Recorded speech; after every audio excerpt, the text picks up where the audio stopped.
এখন প্রকাশে স্বাগত জানাচ্ছি। আমি তুষার আব্দুল। এখন প্রকাশে আমার সঙ্গে যোগ দিয়েছেন মহিলা পরিষদের সভাপতি ফজিয়া মুসলিম আপা। আপনাকে স্বাগত। এখন প্রকাশে আমরা আলোচনাটা করতে চাই এই 21শে ফেব্রুয়ারিকে নিয়ে, ভাষার মাস, সেই জায়গা থেকে 21শে দিন। আলাপটা হচ্ছে যে সর্বস্তরে বাংলা ভাষা, মাতৃভাষা, যে সেই জায়গাতে আমরা কিছু সর্বস্তরে ভাষাকে ব্যবহার করতে পারলাম। ধন্যবাদ আপনাদেরকে, এখন টেলিভিশনকে, যে এরকম 21শে মাসে আমার মনে হয় যে বছর আমরা খুবই কম আলোচনায় আনতে পেরেছি। আপনারা যে আলোচনা করছেন এই জন্য আপনাদেরকে ধন্যবাদ। মানে এক কথায় যে জবাব দিই তাহলে তো হচ্ছে যে সর্বস্তরে বাংলা ভাষা প্রচলন আমরা করতে পারি নাই। আমাদের যদিও এটা সরকারি সিদ্ধান্ত আছে, কিন্তু সিদ্ধান্তকে বাস্তবায়ন করার ক্ষেত্রে উদ্যোগ এবং পরিকল্পনা সর্বক্ষেত্রেই আমরা যেটার অভাব দেখি, আসলে সেই জায়গাটাতে ভাষাও পড়ে গেছে, যার জন্য আসলে সিদ্ধান্ত সর্বস্তরে বাংলা ভাষা প্রচলন হলেও এখন পর্যন্ত বাংলা ভাষার প্রচলনটা সর্বস্তরে সম্ভব হয় না। বিশেষ করে যেটা আমরা প্রথম থেকে ছাত্রদের দাবি ছিল যে উচ্চশিক্ষার যে বইপত্র সেগুলো বাংলা ভাষায় তৈরি করা, সেগুলো প্রচলন করা, সেইটা কিন্তু হয় নাই। তার ফলে মানে সর্বস্তরে বাংলা ভাষা আমরা প্রচলন করতে পারি নাই। এবং আরেকটা দিক হচ্ছে যে ভাষাটাকে যে শিখতে হয় সেই শেখার জায়গাটাতেও আমরা হয়তো খুবই কম গুরুত্ব দিয়েছি। আমাদের ভাষা ইনস্টিটিউট হয়েছে, আমাদের আন্তর্জাতিক ভাষা ইনস্টিটিউট হয়েছে, অনেক কিছু আছে আমাদের। মানে মায়ের ভাষাকে যে মায়ের ভাষাটা যে শেখার বিষয় আছে, হ্যাঁ, সেইটা আমরা মেনে নিতে পারি না। এখন সেটা আমরা হয়তো ভাবি নাই, মেনে নিতে পারি না, ভাবি নাই হয়তো।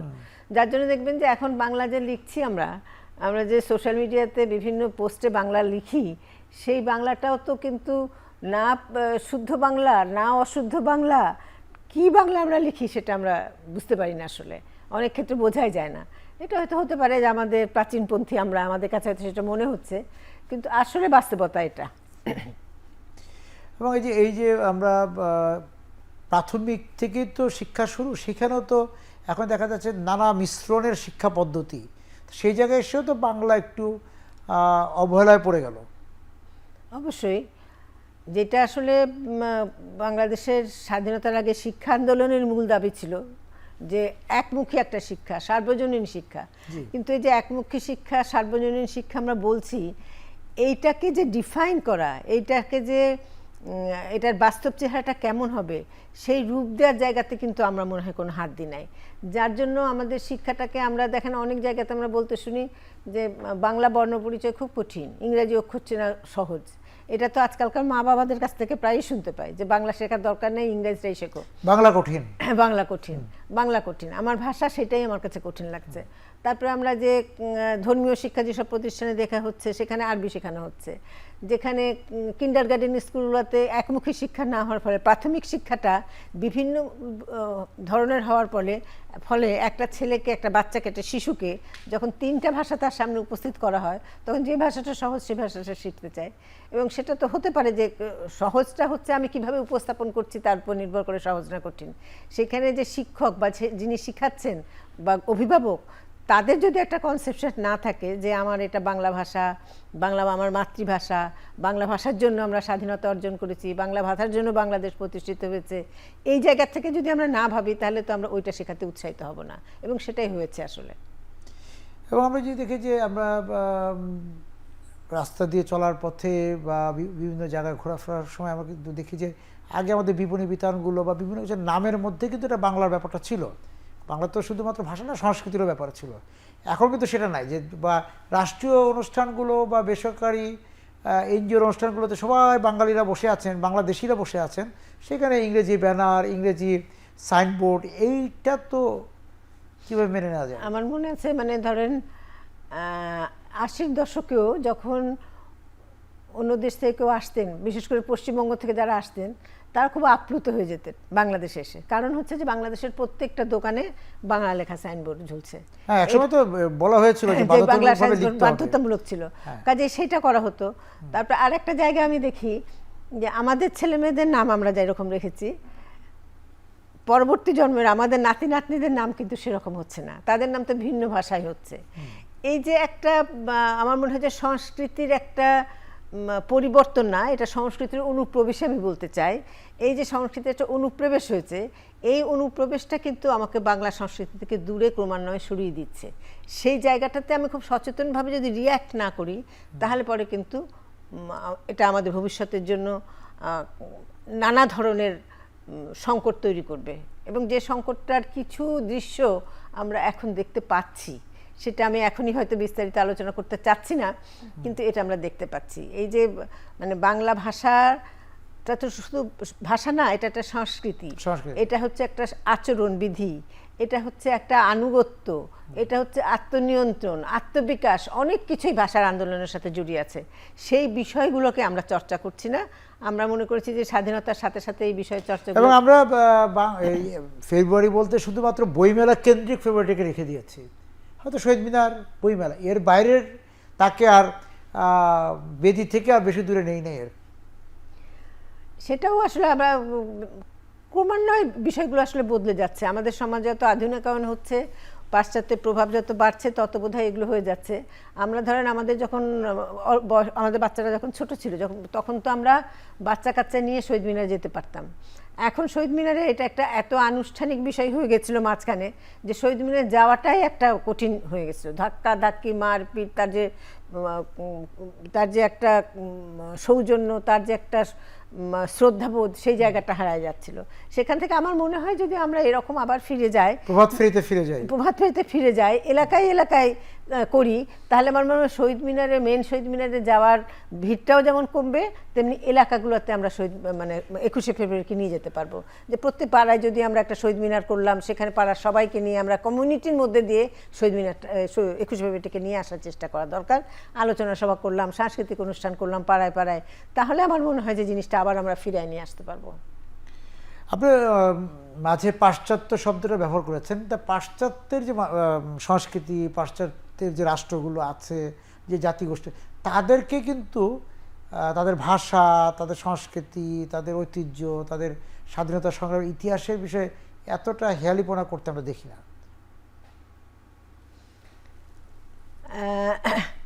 সেটা হয়তো কারণ তারা তো তাদের ওই মানে নিজস্ব সংস্কৃতির মানে ভালোবাসেন, চর্চা করেন। হ্যাঁ, সেই জায়গাটা তো আমরা দেখি। ওই জায়গায় তো তাদের কোনো, তারা আরও 10টা ভাষা শিখেন, কিন্তু নিজের ভাষাটাকে তারা, না, আমি এটা অবশ্য ভাষা দিয়ে আমি বলতে, ভাষা বা সংস্কৃতি দিয়ে যেভাবে বলি, ভাষা বা সংস্কৃতি, মানুষের একটা অভ্যাস হচ্ছে খাদ্যাভ্যাস, সেটাও কিন্তু সংস্কৃতির একটা অংশ। হ্যাঁ, আমি যেটা দেখি যে আমরা যখন বাঙালিরা কোথাও যাই, বাঙালি খাবার আছে নাকি অস্থির হয়ে যায়, কিন্তু আমাদের দেশে যখন বিদেশিরা আসে, তারা কিন্তু আমাদের দেশে খাবার খুঁজে বেড়ায়, সেটা খেতে চায়। তো এই যে একটা মানে একটা জিনিসকে গ্রহণ করার জন্য যে একটা উচ্চ মানসিকতা দরকার, সেইটা গড়ে উঠবে কি দিয়ে? শিক্ষা দিয়ে। তো আমাদের সেই শিক্ষার জায়গাতে একটু গলদ থেকে গেছে, যার জন্য আমরা শিক্ষাটাকে একটা মানুষ হওয়ার শিক্ষায় আমরা নিতে পারি নাই। মানুষ হতে হলে তার মানবিক বৃত্তিগুলো, তার সুকুমার বৃত্তি, তার বিচার বিবেচনা, তার মুক্ত চিন্তার বিকাশ, এই জায়গাগুলোতে আমরা কিন্তু জোর দিচ্ছি না। আমরা বক্তৃতায় দিচ্ছি, কথাই দিচ্ছি, কিন্তু আমাদের শিক্ষা পাঠ্যক্রম, শিক্ষা দানের পদ্ধতি, সেইটার মধ্যে দিয়ে কিন্তু একটা পরিপূর্ণ মানুষ হয়ে ওঠার শিক্ষা সেটা হচ্ছে না। এবং সেটা না হওয়ার জন্য এই যে আপনি বললেন যে পাশ্চাত্যরা তো আমাদেরটা গ্রহণ করে, আমরা পাশ্চাত্যটা যখন গ্রহণ করতে দেখি তখন আমরা ভয় পেয়ে যাই, আমরা মনে হয় আমরা চলে যাব।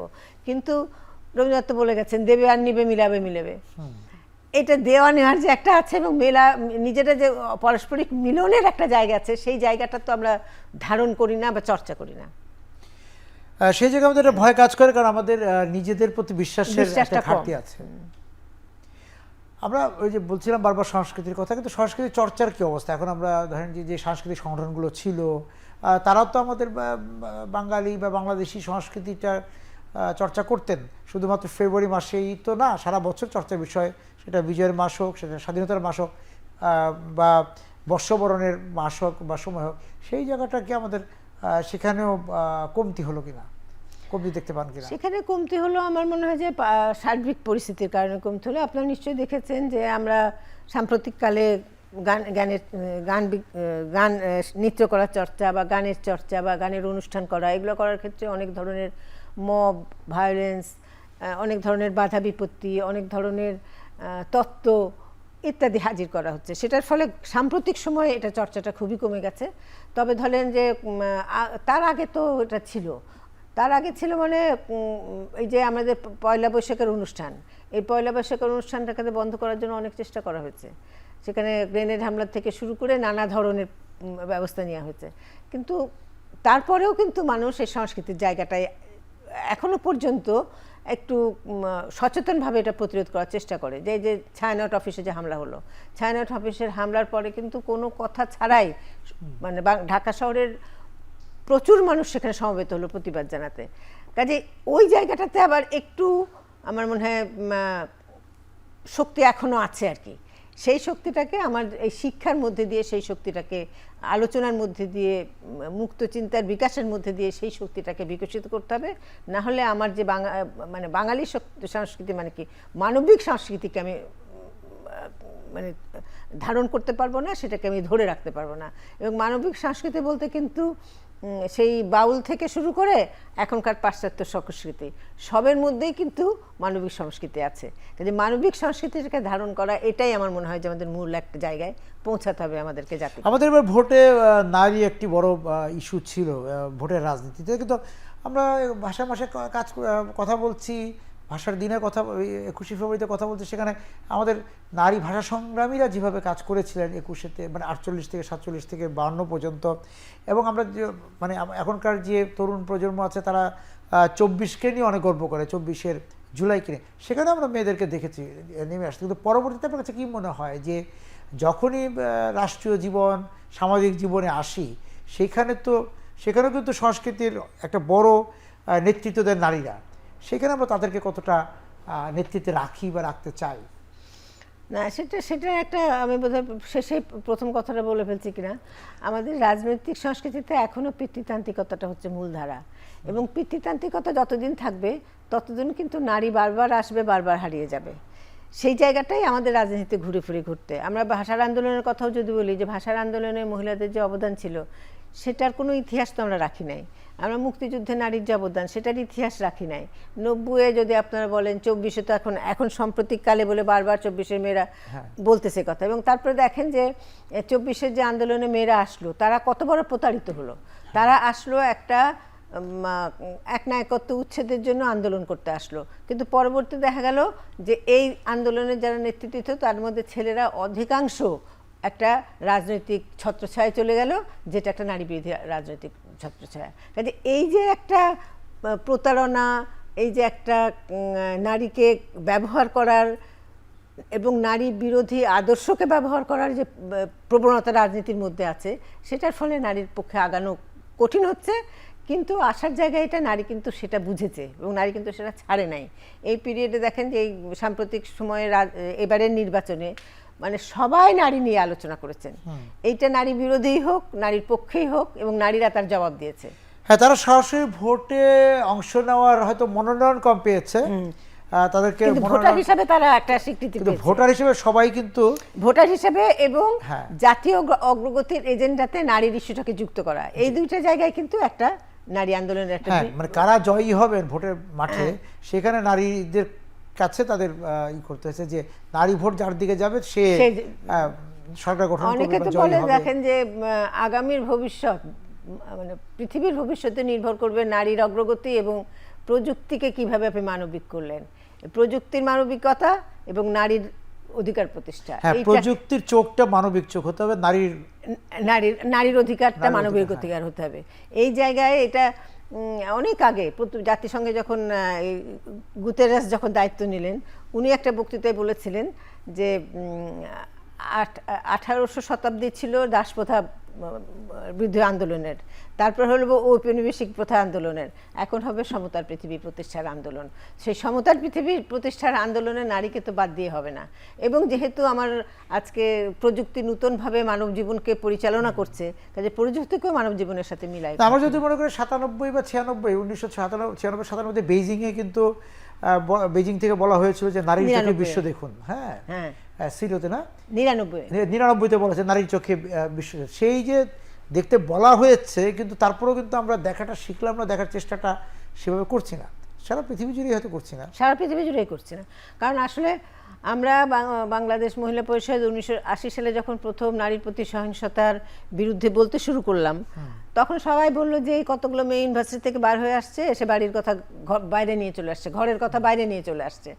তো সেইটা এখন এখন দেখেন, এখন আন্তর্জাতিকভাবে স্বীকৃত, গ্লোবালি স্বীকৃত, এবং ইউনাইটেড নেশনও বলছে যে নারীর প্রতি যে নারীর অধিকার প্রতিষ্ঠার ক্ষেত্রে একটা অন্যতম মৌলিক বাধা হলো তার প্রতি সহিংসতা।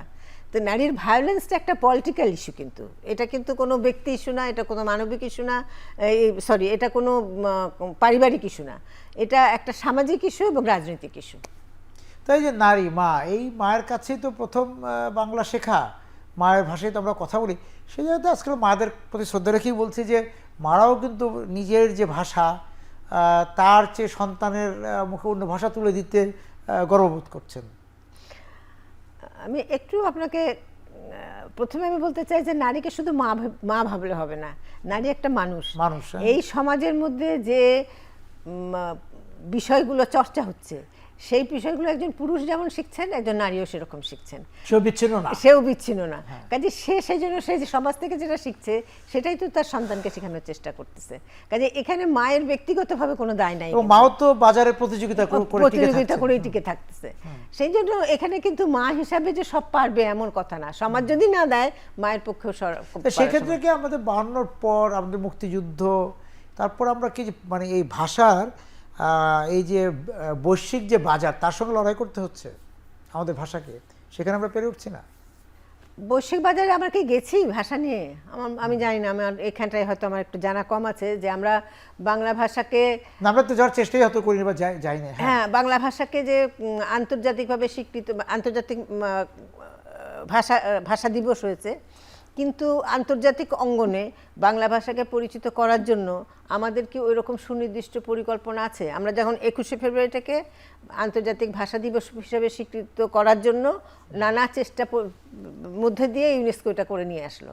কাজে একইভাবে আমরা যদি আন্তর্জাতিক যে সমস্ত মঞ্চগুলো আছে সেই মঞ্চগুলোতে বাংলা ভাষার ব্যবহারটাকে আমরা চালু করতে পারি, তাহলে না আমরা এই ভাষাটা নিয়ে বিদেশে যাচ্ছি, আমরা আমরা পৃথিবীর কাছে পরিচয় করতে পারতে সেটা আমরা করতে পারবো, মানে বলতে পারবো। কিন্তু সেই উদ্যোগটা আছে কিনা আমার জানা নাই। তো আমার মনে হয় যে এই উদ্যোগটা আমাদের থাকা দরকার।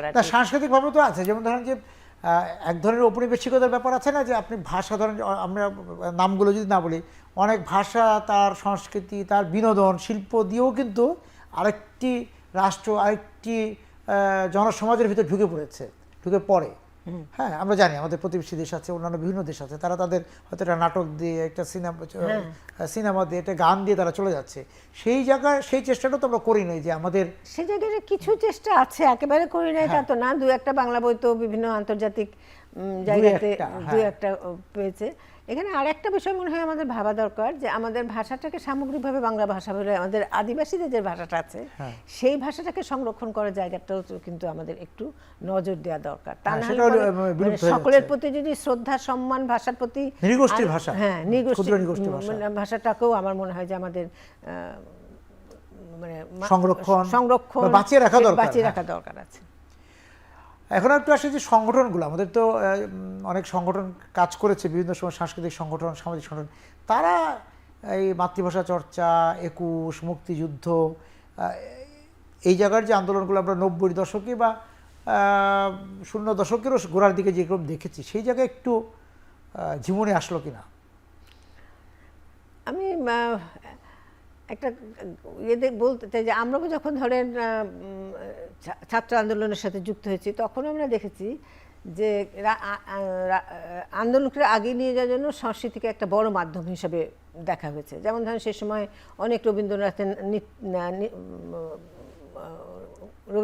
নাটক মঞ্চস্থ করা হয়েছে, লুৎফুর রহমানের সেই জনতার সংগ্রাম চলবেই, এই ধরনের গান, গণনাট্য সংঘের গান, গণসঙ্গীত, পথনাটক, এই গণসঙ্গীত, পথনাটক, এই সব দিয়ে কিন্তু আন্দোলনকে সমৃদ্ধ করা হয়েছে। কিন্তু সাম্প্রতিককালে এই জায়গা থেকে মনে হয় যে যারা এই আন্দোলনের সাথে জড়িত তারা সরে আসছেন। অন্যদিকে আপনি দেখেন যারা সঙ্গীতের বিরুদ্ধে বলেন তারা কিন্তু সঙ্গীতকে নিয়ে মাঠে নামছেন। এবারে নির্বাচনে দেখবেন যে জামাতের প্রচারণার একটা অন্যতম পাঠ হলো গান। তারা বিভিন্ন গানের মধ্যে দিয়ে কিন্তু তাদের প্রচার করেছে। অন্যদিকে আবার বলতেছেন যে গান বন্ধ। আমরা কিন্তু সেই জায়গা থেকে সরে যাচ্ছি কেন? আমি কোনো জানি না জিনিসটা, কিন্তু এই জিনিসটার দিকে আমাদের নজর দেওয়া দরকার যে আমরা যে সোশ্যাল মিডিয়া নির্ভর হয়ে যাচ্ছি, সামাজিক যোগাযোগ মাধ্যম সামাজিক নির্ভরতা। যোগাযোগ মাধ্যম নির্ভর হয়ে যাচ্ছে, তাতে করে কিন্তু আমাদের মানবিক মানে মনের চিন্তাটা করার জায়গাটা কমে যাচ্ছে। আমরা যেমন একটা উপন্যাস পড়লাম, একটা সিনেমা দেখলাম, একটা গান শুনলাম, আমার চিন্তাটা কিন্তু অনেকক্ষণ থাকে, কিন্তু আমি যখন সোশ্যাল মিডিয়াতে থাকি তখন কিন্তু আমি থাকি না, তখন একটা তাৎক্ষণিকতা তাৎক্ষণিক কাজ করে। তার ফলে হচ্ছে কি যে আমাদের সংস্কৃতির বিকাশের জন্য একটা যে মুক্ত চিন্তার বিকাশের দরকার, সেই জায়গাটাই কিন্তু একটা ফাইট চলে আসছে। সেই জায়গাটাতে আমার মনে হয় যে আমাদের একটু বিবেচনা করা দরকার। আমরা করি ওই যে পরশুদিনই তো শুনতেছিলাম একটা মেয়ে ওই যে ট্রাকে উঠে গান গেয়েছে যে দিন, সে তাকে নিয়ে একটা সোশ্যাল মিডিয়াতে ইন্টারভিউ হচ্ছিল, সেটার মধ্যে দেখলাম যে কি বলে ওগুলোকে ব্যান্ড শো, অনেক ব্যান্ড শো তৈরি হয়, কিন্তু ব্যান্ড শোগুলো কিন্তু বেশি দিন টিকে না। কিন্তু আবার অন্যদিকে দেখা যায় আমাদের পুরানো ব্যান্ড শো যেগুলো আছে সেগুলো কিন্তু এখনো পর্যন্ত এত ভালো গান তাদের আছে যে যেগুলো মানুষ শুনতে চায়। 80-90 দশকে যে ব্যান্ড শোগুলো হয়েছিল। তো এইভাবে আমার মনে হয় যে আমাদের সংস্কৃতির একটা কোয়ালিটেটিভ একটা গুণগত একটা পরিবর্তন আসবে, এবং সেই গুণগত পরিবর্তনটা একটা স্ট্যান্ডার্ড হতে হবে আর কি, বাংলা বলতে পারি ওই যে ক্রান্তি বা রূপান্তর কালে আছি আমরা, হ্যাঁ, যে এক জায়গা থেকে আরেক আর জায়গায় জায়গায় যাচ্ছি আমরা। আমাদের সমাজটা আধুনিকায়ন হচ্ছে, কিন্তু সেই আধুনিকায়নের মধ্যে যে আমার ঐতিহ্যটাকে ধরে রাখা, সেই জায়গাটাতে আমাদের আরো যত্নবান হতে হবে। এবং সেখানেও তো বাংলা ভাষা ব্যবহার, বাংলা ভাষা বানান রীতি, আপনি যেটা বলছিলেন যে আমাদের উপন্যাস লেখার ঢং, কবিতা বা গল্প লেখার ঢংগুলো পরিবর্তন হচ্ছে আমাদের। আসলে বাংলা ভাষার বহুমাত্রিক ব্যবহার হচ্ছে, কিন্তু সেই জায়গা থেকে হচ্ছে যে সেটার পরিমাণ এবং গুণগত মান, সেটা আমরা কীভাবে ব্যবহার করছি, বাংলা জেনে করছি কিনা, সেটা তো এখনো পর্যন্ত মনে হয় যে পরিবর্তনটা হয়েছে সেটার একটা পরিবর্তন তো কোনো সময় চূড়ান্ত রূপ নেয় না, পরিবর্তন সবসময় থাকে এবং বহমান জিনিস একটা। কিন্তু তারপরে আমাদের মনে হয় একটু চেষ্টা থাকা দরকার যাতে সকলের কাছে গ্রহণযোগ্য, ভালো, মানসম্পন্ন একটা জিনিস আমরা দাঁড় করাতে এবং সেক্ষেত্রে শুধুমাত্র ওই যে মানে ওই যে বর্ণমালা শুধু না, একদম সার্বিকভাবে বাঙালি বা বাংলা যে সংস্কৃতি সেইটাকে আমরা যদি ধারণ করতে পারি, লালন করতে পারি, তাহলে তো বাংলা বাঁচবে। তাহলে সেইভাবেই বাংলাকে, সেইখানে ধরেন বাংলার সংস্কৃতির একেবারে যদি আমি গোড়ায় যাই, তাহলে এই লালনের যে গানগুলো, সেই গানগুলো তো মানে একটা তার মধ্যে যে কত বিস্তৃত একটা ব্যাখ্যা আছে, কিন্তু সেগুলোতে আমরা তো বাধা দেওয়া শুরু করলাম। তো এই জায়গাগুলোর থেকে আমাদের ফিরে আসতে হবে, আসলে এই জায়গাগুলোতে ফিরে আসতে হবে। আমার কাছে খুব ভালো লেগেছে, 2-3 দিন দেখলাম, 2-3টা লেখা দেখলাম। আনুষে আছেন একটা মেয়ে, ওর লেখা সংস্কৃতির উপরে, যে সংস্কৃতির সাথে ধর্ম সম্পর্কে কি, ধর্ম সংস্কৃতিতে কোনো সময় মানে কোনো বিরোধ নাই, কোনো বিরোধ নাই। ধর্মের যে মানবিক দিক, ধর্ম তো সংস্কৃতি, হ্যাঁ ধর্ম একটা সংস্কৃতি, কাজে ওই যে মানবিক সংস্কৃতিটাকে যদি আমি বিশ্বাস করি, সেই মানবিক সংস্কৃতিকে যদি আগায় নিয়ে যেতে চাই, তাহলে সেটা ধর্ম দিয়েও সম্ভব, সংস্কৃতি দিয়ে, এবং সেখানে ভাষা সেখানে ভাষা একটি গুরুত্বপূর্ণ বাহন। আপনাকে ধন্যবাদ আজকে আমাদের সঙ্গে যোগ দেওয়ার জন্য। দর্শক যারা ছিলেন এখন প্রকাশে, এতক্ষণ আমাদের সঙ্গে, আপনাদেরকে ধন্যবাদ জানিয়ে শেষ করছি আজকের এখন প্রকাশ। শুভরাত্রি।